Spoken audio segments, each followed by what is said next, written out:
It's time to get inside the Giants huddle. Huddle up, huddle up, huddle up. On Giants.com. Here we go.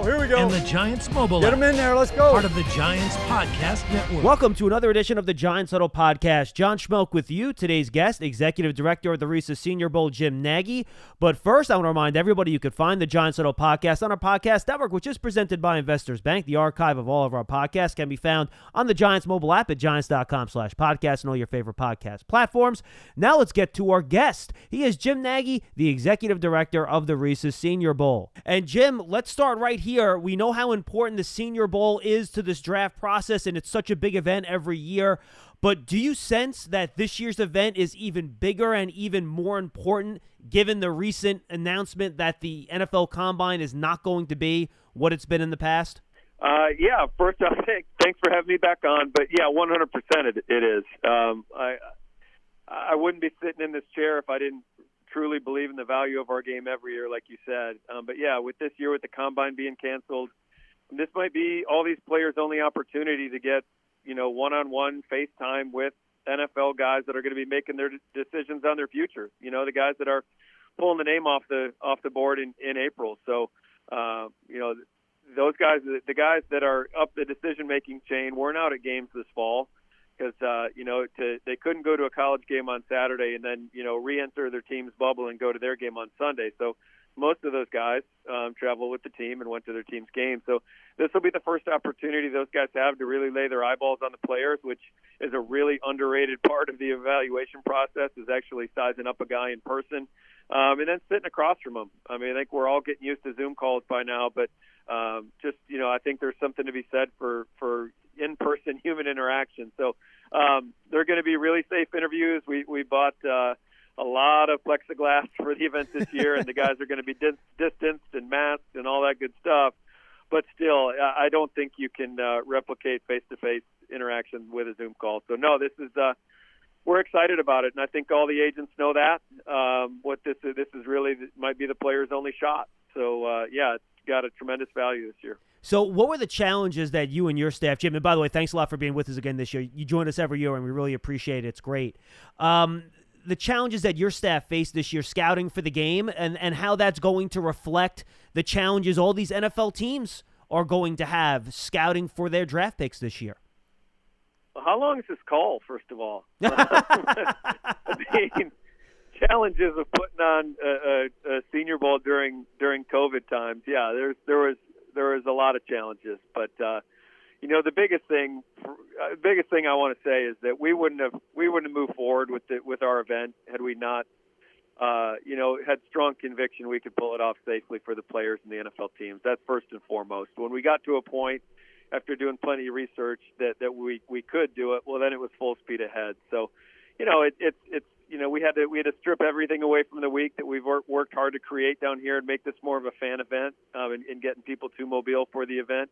So that's obviously disappointing, especially for our local community as well. We've got guys like Devontae Smith and Mac Jones and Nagy Harris, guys, the Crimson Tide players that people in our community, are their superstars, they're heroes to these kids.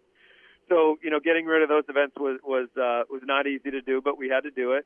It's just down to the little things. The players usually have roommates. They're singling up in rooms this year just in case, someone pops a positive test. And if we have to go to a Zoom meeting format for the position groups, they can do it in their rooms now.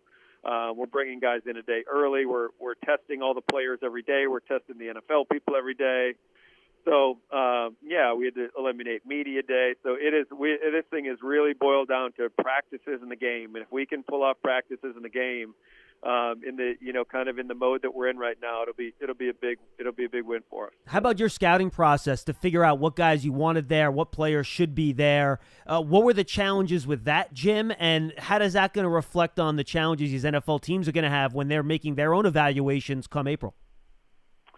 Yeah, so we take it all the way back to the middle of last February. And as we'll do the same thing this year. I'll give the scouting staff a couple weeks off to kind of recharge the batteries because it's been a really hectic fall trying to put this whole thing together. But we'll get back on. We got on this year's class last February, and we'll just watch tape. You just do it the old-fashioned way. You watch tape and watch these players and get back into a couple years worth of tape and have a good feeling in the over the summer where they're at, and then just work the board during the fall on 2020 tape. And that looked differently for a lot of these guys. Some of the Pac-10 guys had played 4 games. We've got a number of opt-out players that didn't play at all this fall. So you worked with what you could have, and we really had to. We didn't have nearly as many scouts out on the road on weekends in live games. So I said before, with the body type evaluation, like we haven't seen a lot of these guys. You're just really going off what you have on tape. And then we were at some games this fall, but you weren't allowed at field level, as were the NFL teams weren't. So some of the background information with the coaches that we connect with on the field and other scouts. It's really put an onus on reaching out to guys over the phone and trying to get things done that way. And then the schools have been really gracious, letting our staff be on the same Zoom calls that they have for the 32 teams. So, oh, wow.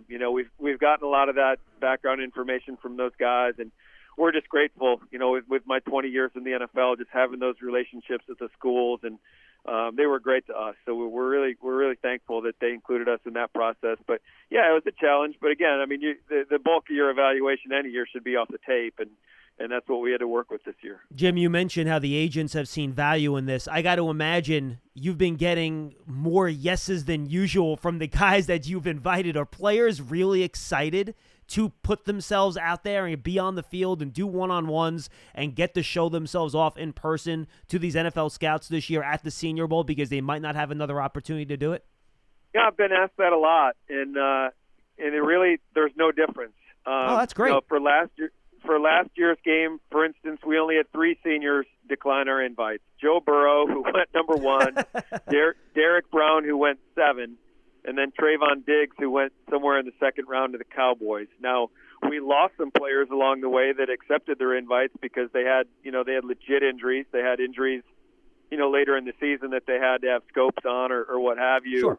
And then you always have a couple agents pull guys out of the game because I don't know if they don't believe in their players, but like we've had one particular agent pull like 4 or 5 guys out of the game this year, which makes 0 sense to me.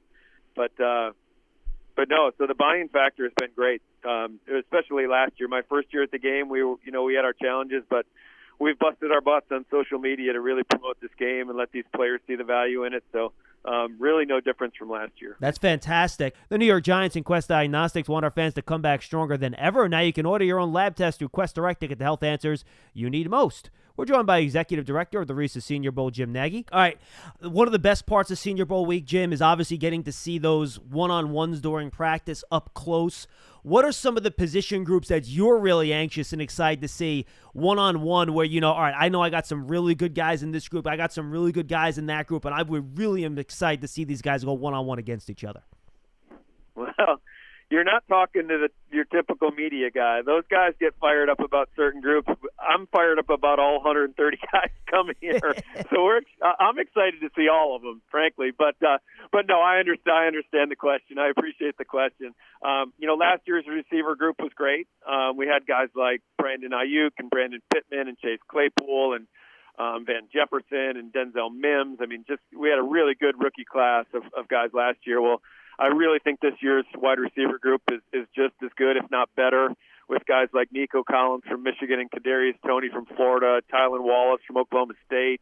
And then there's some guys that aren't really household names now that I think will be at the end of the week, like D. Eskridge from Western Michigan. So that's a really loaded group. The offensive line group is off the charts.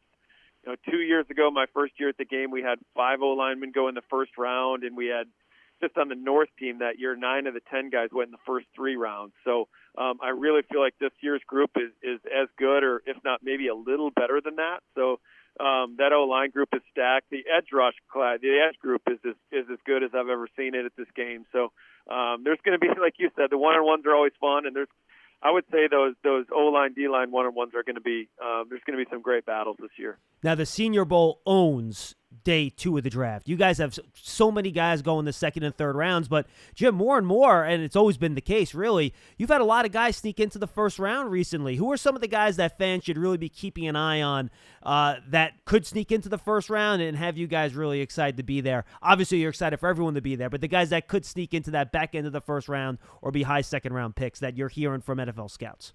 Yeah, I mean, I think you can start with the three Alabama guys we've announced the last couple of days with Mac Jones, Najee Harris, and Devontae Smith. You look at I think Kadarius Toney's got a really good chance. Some of the offensive linemen like Alex Leatherwood from Alabama, James Hudson from Cincinnati, the name people don't know about, but they're going to. Dylan Radins from North Dakota State is, I think, one of our small school guys that has a chance to get in that first round, kind of like how Titus Howard did a couple years ago from Alabama State. He ended up going 23rd overall.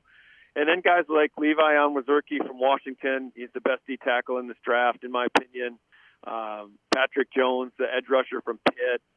Rashad Weaver from Pitt, another versatile defensive lineman. So you work your way across the board, and there's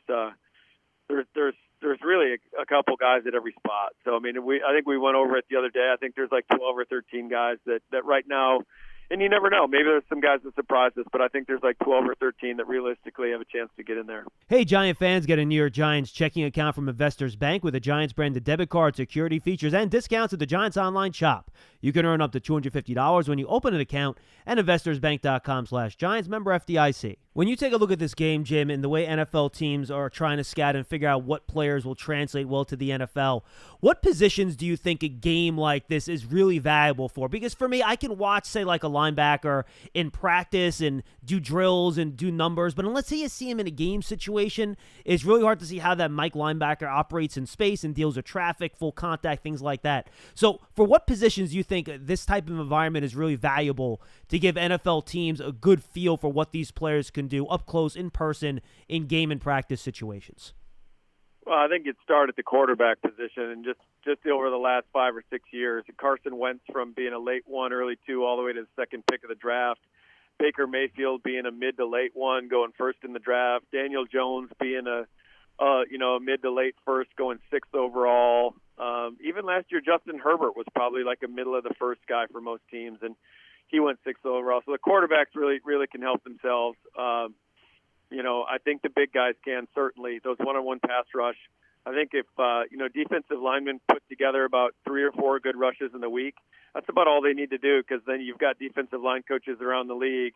If they see it once or twice, they think they can get that out of the guy consistently. So those guys can always benefit. I mean, I really think all of them can. I mean, if you got a corner that comes down here and locks guys up in one-on-ones, or a receiver that just gets open consistently like the group last year did, or Deebo Samuel the year before, again, I think all of them can. On game day, certainly the running backs, because we don't tackle to the ground here in practice. I think that in practice they can help themselves in blitz pickup and pass pro stuff. And even in the pass game at schools that they weren't used a lot, catching the ball out of the backfield. But then on game day, you got guys like Antonio Gibson last year, who probably went from the 6th round to the 3rd round by having a really strong Senior Bowl week, and we saw what he did for the Washington football team this year. So, I'm a little biased, but I think they all can. But I think you can start at the quarterback spot. Those guys really can help themselves. You mentioned the tackle from North Dakota State already, Jim. What other small school guys do you think can have their coming out parties? Remember Kyle Duggar last year was a guy that really did a fantastic job down there. Who are some of the small school guys that you think, all right, they're going to get out there now, and these NFL scouts are going to be like, whoa, these guys can hang with the big boys, and we need to start thinking about them high in the draft? Yeah, you bring up Duggar, but Jeremy Chin might win Rookie of the Year this year. Good point. Good point. Carolina Panthers. The guy won Defensive Rookie of the Month for October and November, so he's going to be in the conversation for Defensive Rookie of the Year, which would be cool if we had Herbert and Jeremy Chin, both Rookies of the Year, out of our game. But yeah, small school guys. I'm a huge Dylan Radins fan. His tape's ridiculous. He's athletic and he's mean, and he finishes people. Usually it's like one or the other. Usually they're athletic, but they're more of a finesse player, or they're just like a mean, tough guy, and they're not a good enough athlete. Whereas Dylan's got both things in spades. And then staying on the offensive line, Spencer Brown is another tackle. He's verified over 6'8", which is usually a little bit of an issue from a pad level perspective, but Spencer's like an unusual bender for someone that size, and he's got a great background. He played 8-man football growing up in the state of Iowa. He goes to Northern Iowa as a 225-pound guy, and now he's 315. So I think he's going to skyrocket. I really do. I think he and Dylan will both have huge weeks. And then the other guy, Robert Rochelle from Central Arkansas, is a corner, a big long corner.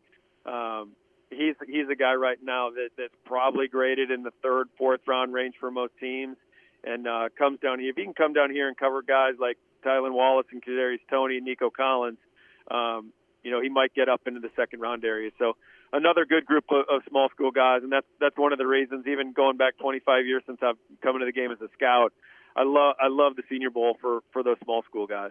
Jim Nagy, the executive director of the Reese's Senior Bowl, probably one of the busiest men in America at this very minute, but he was gracious enough to give us some time today. Jim, we really appreciate it. It's killing me. I'm not going to be down there to see this get pulled off in person, but I can't wait to watch it on television and watch the coverage. Thanks so much for the time, and best of luck next week. All right. Appreciate you having me back on. We'll get you back down here in 2022. Absolutely, Jim. Let's definitely hook up before the draft. Thank you. That's Jim Nagy, Executive Director of the Reese's Senior Bowl. We thank him for joining us on today's episode of the Giants Huddle podcast. And, of course, we'll have coverage of the Senior Bowl on Giants.com and all of our digital platforms next week. We will not be there in person for the first time in a while, but we can't wait to be back down there to cover it in person. But we'll get you all the in-depth look at all the players that could be available for the Giants in the 2021 draft. Just make sure you stay tuned to all the Giants digital platforms. We'll have that coverage for you all week long. Want to remind you that the Giants Huddle podcast is part of our podcast network, which is presented by Investors Bank. Make sure you find the archive of all of our podcasts at the Giants mobile app, on all favorite podcast platforms, and at giants.com/podcast, where you can find all of our podcast offerings, including Big Blue Kickoff Live, our daily call-in show, every weekday at noon. For Jim Nagy, I'm John Schmeelk. Thanks so much for being with us on today's edition of the Giants Huddle podcast. We'll see you next time, everybody. Stay safe.